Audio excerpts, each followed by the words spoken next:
ഈ സന്ദേശങ്ങളെല്ലാം ജനങ്ങളിൽ എത്തിക്കേണ്ടിയിരിക്കുന്നു.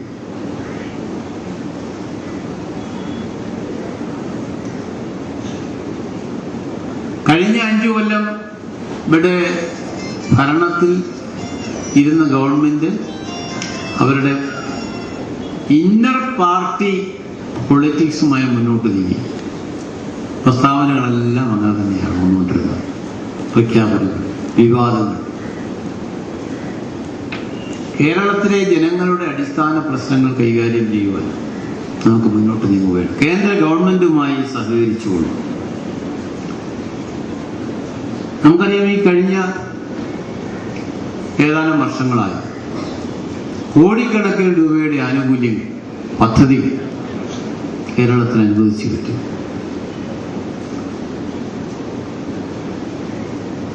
Container terminal ഉൾപ്പെടെയുള്ള പദ്ധതികൾ,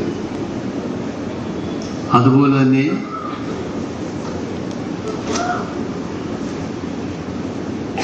ഡിഫൻസ് വകുപ്പുമായി ബന്ധപ്പെട്ട പരിപാടികൾ, പദ്ധതികൾ, ഇതെല്ലാം കേരളത്തിന് അനുവദിച്ചു കിട്ടി. ഇതെല്ലാം സമയബന്ധിതമായി നടപ്പാക്കുക എന്നുള്ളതാണ് ആവശ്യമായിട്ടുള്ളത്. ഇനിയും അത്തരമൊരു സമീപനമാണ് കേന്ദ്ര ഗവൺമെന്റ് സ്വീകരിച്ചുകൊണ്ടിരിക്കുന്നത്. അതിനുവേണ്ടി നമുക്ക് വീണ്ടും കൂടുതലായി ശബ്ദമുയർത്താം. കേരള കോൺഗ്രസ് പോലുള്ള പാർട്ടികൾ കേരളത്തിന്റെ, പ്രത്യേകിച്ച് കാർഷിക മേഖലയുടെ എല്ലാം ആവശ്യങ്ങൾ ഉന്നയിച്ചുകൊണ്ട് നമുക്ക് മുന്നോട്ട് നീങ്ങാം. കേരളത്തിന്റെ വികസനത്തിന് വേണ്ടി ഒരു 10 പരിപാടി നമ്മൾ അവതരിപ്പിച്ചിട്ടുണ്ട്. ആ പരിപാടികളൊക്കെ നടപ്പാക്കുന്നതിന് വേണ്ടിയിട്ടുള്ള ജനകീയ മുന്നേറ്റങ്ങൾ ഇവിടെ സംഘടിപ്പിക്കേണ്ടതായിട്ടുണ്ട്. കേരള കോൺഗ്രസ് പാർട്ടി ഈ കാര്യങ്ങൾക്ക് മുൻതൂക്കം കൊടുത്തുകൊണ്ട് പ്രചരണം നടത്തുമ്പോൾ അത് ഐക്യജനാധിപത്യ മുന്നണിയുടെ പരിപാടിയാക്കി മാറ്റാൻ കഴിയും, ഗവൺമെന്റിന്റെ പരിപാടിയാക്കി മാറ്റാൻ കഴിയും. അത്തരത്തിലുള്ള നീക്കങ്ങൾ നടക്കുകയാണ്. ഈ കടുത്തുരുത്തി നിയോജക മണ്ഡലത്തിലാണ് എങ്കിൽ ഇപ്പം നമുക്കറിയാം, റോഡുകളുടെ ഗുണനിലവാരം ഏറ്റവും ഉയർന്ന തരത്തിലുള്ള റോഡുകൾ BM and BC ആയി പ്രധാനപ്പെട്ട റോഡുകളൊക്കെ തീർത്തിരിക്കും.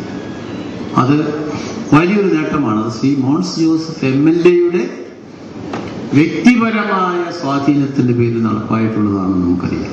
അതോടൊപ്പം തന്നെ നമ്മളോടൊപ്പമുള്ള വോട്ടുകൾ അങ്ങോട്ട് ഒഴുകി പോകാതിരിക്കുവാനുള്ള പരിപാടികൾ നമ്മൾ ആസൂത്രണം ചെയ്യണം. ഏറ്റവും പ്രധാനപ്പെട്ടതാണ്. അതാണ് നമ്മുടെ ഈ വരുന്ന നമ്മുടെ പ്രവർത്തനവുമായി ബൂത്ത് കമ്മിറ്റികളുമായിട്ട് പോകുമ്പോൾ നമ്മൾ ഏറ്റവുമായി ശ്രദ്ധിക്കേണ്ട കാര്യമാണ്.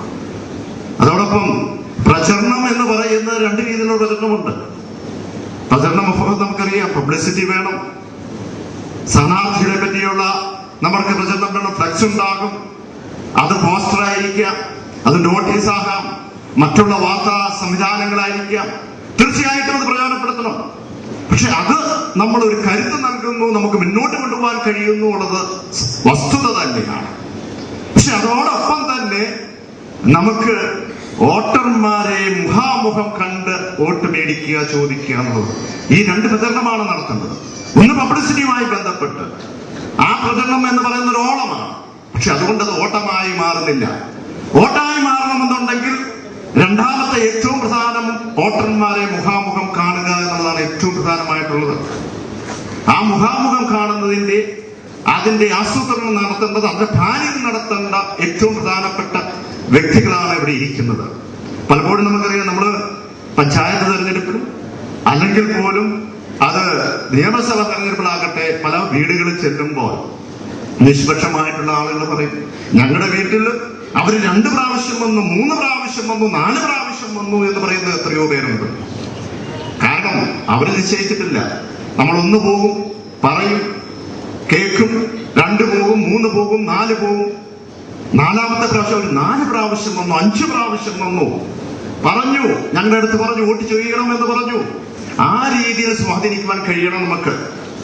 അത് വളരെ വളരെ പ്രധാനപ്പെട്ടതാണ്. ഞങ്ങൾ കഴിഞ്ഞ പ്രാവശ്യം പോയപ്പോൾ ഞങ്ങൾ വീട്ടിൽ കയറി, അതുകൊണ്ട് ഇനി കയറേണ്ട കാര്യമില്ല. പക്ഷെ അത് എപ്പോഴും ഓരോ കുടുംബവും അവര് എപ്പോഴും ആഗ്രഹിക്കുന്നതാണ്. ഞങ്ങളുടെ അടുത്ത് വന്നോ, ഞങ്ങൾക്ക് അതിന്റെ ഡീറ്റെയിൽസ് തന്നോ എന്നുള്ളത് ആഗ്രഹിക്കുന്നത്. തീർച്ചയായിട്ടും നമുക്ക് പോകേണ്ടിയിരിക്കുന്ന സ്ഥിതി. തെരഞ്ഞെടുപ്പില് സീറ്റ് വിഭജനമൊക്കെ പൂർത്തിയായി. ഔപചാരികമായ പ്രഖ്യാപനമായില്ല. നാളെയാണ് ഔപചാരികമായ പ്രഖ്യാപനത്തിന് തീയതി വെച്ചിരുന്നത്. പക്ഷെ കോൺഗ്രസ് നേതാക്കൾ ഡൽഹിയിലാണ്. ഒരുപക്ഷെ നാളെ അല്ലെങ്കിൽ നാളത്തെ കഴിഞ്ഞ് ഔപചാരികമായി നിയോജക മണ്ഡലങ്ങളുടെ പ്രഖ്യാപനം വന്നതിന് ശേഷം പാർട്ടി 18-ാം തീയതി എന്ന് പറയുന്നത് നാളെയാണ് നമ്മൾ ഉദ്ദേശിച്ചിരുന്നത്. നാളെ നടക്കുമോ എന്നറിഞ്ഞുകൂടാ. മിക്കവാറും ചിലപ്പോൾ 19-ാം തീയതിയിലേക്ക് പ്രഖ്യാപനം മാറി എന്ന് വരാം. 19-ാം തീയതി നോമിനേഷൻ പേപ്പർ കൊടുക്കേണ്ട ദിവസമാണ്. അവർ പ്രഖ്യാപിക്കാതെ നമ്മുടെ സ്ഥാനാർത്ഥികളെ സംബന്ധിച്ചിടത്തോളം നമുക്കും പ്രഖ്യാപിക്കുവാൻ കഴിയില്ല. നമ്മുടെ കമ്മിറ്റികൾ കൂടണം, നമ്മുടെ സ്ഥാനാർത്ഥികൾ വരും. കടുത്തിരുത്തിയെ സംബന്ധിച്ചിടത്തോളം യാതൊരു സംശയവും ഇല്ലല്ലോ. കടുത്തിരുത്തി നമുക്ക് സ്ഥാനാർത്ഥികളല്ല പ്രശ്നം. കടുത്തിരുത്തിയെ സംബന്ധിച്ചിടത്തോളം ഇവിടെ വലിയ തർക്കങ്ങളോ കാര്യങ്ങളോ ഒന്നും ഒരു കാര്യത്തെ സംബന്ധിച്ചില്ല. കേരളത്തിലെ ഏറ്റവും നല്ല നിയോജക മണ്ഡലം ഏത് എന്ന് ചോദിച്ചാൽ കേരളത്തിലെ ഏറ്റവും നല്ല നിയോജക മണ്ഡലം കടുത്തിരുത്തി നിയോജക മണ്ഡലമാണ്. എന്തോ ഒരു ഭാഗ്യമാണ് കേരള കോൺഗ്രസിന് ഉള്ളത്. നിങ്ങൾ ആരും ഒന്നും സംശയിക്കേണ്ട. കേരള കോൺഗ്രസിന് ശാക്തിക മേഖലകളോ പ്രിയപ്പെട്ട നിയോജക മണ്ഡലങ്ങളോ ഒന്നും നമ്മൾ ബലി കൊടുത്തിട്ടില്ല. ഏതൊക്കെ നിയോജക ഒറ്റയ്ക്ക് ഇങ്ങനെ കൈവിട്ട് പോയെങ്കിലല്ലാതെ കേരള കോൺഗ്രസിന്റെ പ്രിയപ്പെട്ട നിയോജക മണ്ഡലങ്ങൾ പാല, കടുത്തിരുത്തി, പൂഞ്ഞാർ, കാഞ്ഞിരപ്പള്ളി, ഏറ്റുമാനൂർ, ചങ്ങനാശ്ശേരി, ഏതാ പോയിരിക്കുന്നത്, തൊടുപുഴ, കോതമംഗലം, തിരുവല്ല, ഇടുക്കി. ഈ 15 എന്ന് കേട്ടപ്പോൾ പെട്ടെന്ന് തോന്നി നമ്മുടെ ഇരിക്കുന്ന എന്തോ പോയി എന്നുള്ളത് തോന്നി. അങ്ങനെയൊന്നും വിഷമിക്കൊന്നും വേണ്ട. പക്ഷെ നമുക്ക് കുറച്ചുകൂടി വ്യാപിക്കണമായിരുന്നു. പക്ഷെ നമുക്ക് ചിലപ്പോ ചില തത്തിയില്ല ഗുണം കൂടിയത് എന്ന് പറഞ്ഞതുപോലെ ചിലപ്പോ ഒരു തത്തിയിൽ നമുക്ക് ചിലപ്പോ ഒരു ഗുണം കൂടി കാണും. നമ്മളെ ഒന്ന് പതുക്കെ ഒന്ന് എല്ലാരും കൂടെ കൂടി എങ്ങനെ നമുക്കൊരു 15 സീറ്റിലേക്ക് ഒതുങ്ങി. പക്ഷെ ഞാൻ ഇവിടെ വെച്ച് നിങ്ങളൊരു കാര്യം പറയാം. 15 സീറ്റിനേക്കാൾ കൂടുതൽ നമുക്ക് കിട്ടണമെന്ന് ആഗ്രഹം ഉണ്ടായിരുന്നു. നമ്മുടെ ന്യായമാണ്. 22 സീറ്റ് നമ്മൾ ചോദിച്ചു. പക്ഷെ 18 സീറ്റിലാണ് നമ്മൾ മത്സരിച്ചത്. കഴിഞ്ഞ 3 പാർട്ടിയായിട്ട് നിന്ന് 11-ഉം 6-ഉം 17-ഉം അല്ല 11-ഉം 6-ഉം 17-ഉം 1-ഉം 18. CC ഓർജിൽ ഒന്നുകൂടെ കൂടിയ 18.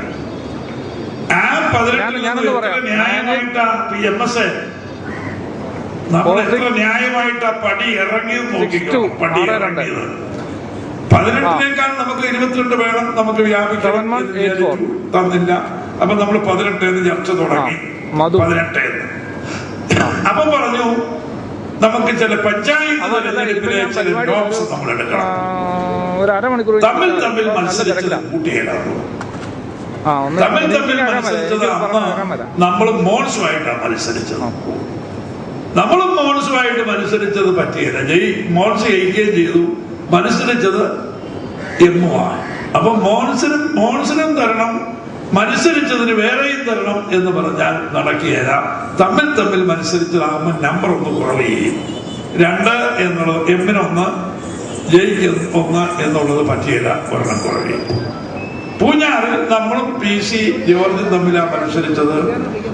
തമ്മിൽ മത്സരിച്ചതായതുകൊണ്ട് നമ്പറിൽ ഒന്ന് കുറവ് ചെയ്യും. അപ്പൊ എത്രയായി? അവിടെ ഇരിക്കുന്നൊരു കണക്ക് പറയണം. 16ആയി. പഞ്ചായത്ത് തെരഞ്ഞെടുപ്പിലെ മറ്റൊരു നോ. ഞാൻ എന്റെ മുഖത്ത് നോക്കുമ്പോൾ ഞാനിങ്ങനെ ചിരിക്കും. നമുക്ക് ഇച്ചിരി വിഷമമുണ്ട്, എനിക്കും ഇച്ചിരി വിഷമമുണ്ട് മനസ്സിൽ. എങ്കിലും പുറകോട്ട് തിരിഞ്ഞ് നോക്കുമ്പോൾ വലിയ കുറ്റമൊന്നും ഇല്ലെന്ന് തോന്നുന്നു. പഞ്ചായത്ത് തെരഞ്ഞെടുപ്പിലെ കണക്കനുസരിച്ച് കഴിഞ്ഞ തെരഞ്ഞെടുപ്പിൽ ഇടതുപക്ഷത്ത് നിന്ന് ഇങ്ങ് വന്നവരെ നമ്മൾ സ്വീകരിച്ചാലും ജയിച്ചവരുടെ സീറ്റ് കൊടുക്കുന്നു. പക്ഷേ ജയിച്ചവരുടെ സീറ്റാണെങ്കിലും ജയിച്ചയാള് ഇടതുപക്ഷത്തിലാണ് നിൽക്കുന്നതെങ്കിൽ ആ സീറ്റ് വകവെച്ച് തരികയില്ല. ന്യായമല്ലേ?